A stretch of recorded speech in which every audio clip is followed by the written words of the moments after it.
Schools that are fully committed to a diverse campus through both de jure and de facto integration are ones that will see the most benefits from using racial preferences in college admissions. Many people feel using racial preference in this process is racist and fruitless. It is understandable to think this at first glance, as accepting a less qualified student over a more qualified student because of something neither applicant can control would not make much sense. The reality is that there is a trade-off, though, as bringing in someone somewhat less qualified could bring something else that the school could not find anywhere else. This student could now enhance the learning of their fellow classmates as they provide a different perspective on the world than the large majority of their peers who grew up in a similar setting. Here are a couple of analogies given during a TED Talk by Michael Cavan.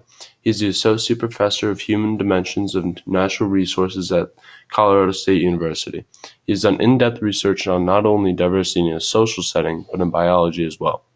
Hopefully these examples will give you a better insight as to how diversity can propel human intelligence on a large scale and how different views can challenge people who have not yet had experience with that type of thinking.